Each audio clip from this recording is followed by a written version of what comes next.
Alhamdulillah, tengok jagung kita. Tak lama dah ni. Tak lama dah. Nak beli kutit asih dah ni deh. Oh, tak ingat. Assalamualaikum. Tak lama dah ni jagung kita nak beli kutit asih dah ni. Nampak ni. Banyak sosok ni. Isi saja. Kayak orang padak boleh. Banyak dah guru saya duduk tahan negon ni, tapi tak menjadi macam ni. Lepas tu saya pun suruh cari biji benih macam saya guna. Alhamdulillah lepas tu boleh jadi seperti saya. Biji benih lah. Biji benih tu hak tu sangat tak boleh juga. Ya ada molek, ya ada mahal, ya ada murah, ya ada tak molek. Gitu. Tengok atas kita semar. Kadang-kadang jadi, kadang-kadang dok. Ya atas nasib kita. Tapi biji benih ni alhamdulillah lah. Saya guna sekat ni tidak mengecewakan lah. Tidak mengecewakan lagi. Alhamdulillah.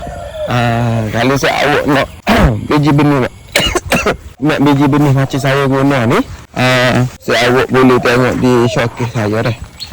Allah SWT ni. Saya awak boleh tengok di showcase saya dah. Semua biji benih ada dalam itu. Allah. Besar tu lah. Cokok. Tak siapa cokok gitu. Besar gitu. Segala biji benih yang ada dalam ni, yang ada di kebun saya ni, semua ada dalam showcase saya. Saya boleh tengok nanti dah. Assalamualaikum.